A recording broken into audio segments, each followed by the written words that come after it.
هنسمي بالرحمن ونصلي على سيدنا النبي عليه افضل الصلاه والسلام، ونجيب حله نحطها على النار وننزل فيها بشويه من الزيت او اي ماده دهنيه موجوده عندك، وبصلتين متقطعين جوانح وشويه من الملح، ونقلب البصل دوت كده مع الملح نمكسه. بعد ما نمكس البصل مع الملح نجيب معلقه كبيره من السكر ونحطها على البصل ده عشان احنا عايزين البصل يتكرمل ويدينا تسكيره حلوه، فاحنا لازم نحط له شويه السكر دول.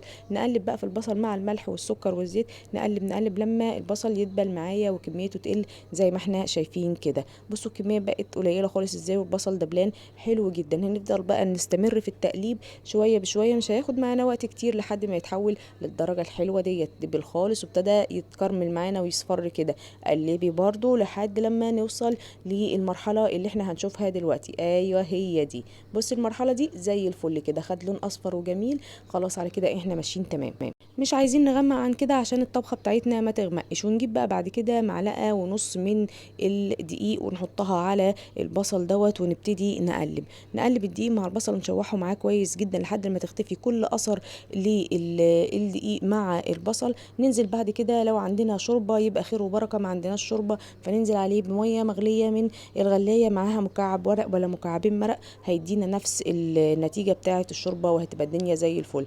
حطينا بقى الشوربه بتاعتنا كده على البصل، نحط بقى كوبايه من اللبن او نص كوبايه على حسب برضو امكانياتك. ما عندكيش لبن يبقى ملوش لازمه خالص، بس هو هيفتح معايا شوربه البصل. ايوه احنا بنعمل شوربه. هنحط بقى شويه فلفل اسمر مع الخليط الجامد دوت ونسيبه بقى لما يغلي.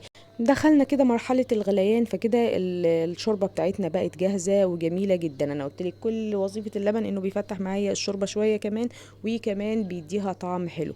فلو ما عندكيش مش مشكله، هننزل بعد كده بالهاند بلندر على الكلام الجميل ده عشان ندوب اي اثر للبصل. لو ما عندكيش هاند بلندر يبقى في الخلاط، بس تستنيها تبرد وبعدين تضربيها في الخلاط. وكده بقت معايا شوربه البصل جاهزه من الالف الى الياء، وتتبيلتها مظبوطه وطعمها يجنن بجد. شوربه تحفه ومن الاطباق الحلوه المطلوبه دايما على سفره رمضان. اسيبهم ياخدوا كده غلوه مع بعضيهم واشوف هقدم الشوربه دي معاها ايه. دول فطيرتين من فطير الرقاق الطري، وطبعا استنوا كده فيديو الرقاق هينزل ان شاء الله قريب جدا. كانوا موجودين عندي طبعا الفطيرتين دول، فهمسكهم اقصقصهم كده بنفس الشكل ده، نصين ونصين فوق بعض وهكذا بنفس الطريقه كده عشان اخد مكعبات صغيره احطها كده قراقيش جنب الشوربه بتاعتي، بتبقى شكلها تحفه. قطعنا كده الفطيرتين بتوعنا بشكل مكعبات زي ما احنا شفنا او مربعات كده، وافردهم كده بشكل عشوائي، واجيب السبراي بتاع الزيت. ما عندكيش سبراي بيبقى بالفرشه كده تدهنيه فرشتين عشان نقتصد شويه في الزيت وعشان كمان يبقى صحي اكتر. هنقلب بقى ديت مع الزيت ده، وتاخديها بقى تحت الشوايه، عندك اير فراير في الفرن كده تفرديهم وتفضلي تقلبي فيهم كل شويه تحت الشوايه، هيتحمروا معاكي على طول. والله الزيت كويس معاكي والعمليه سامحه، اقليهم في الزيت، يعني الافضل ليكي اعمليه.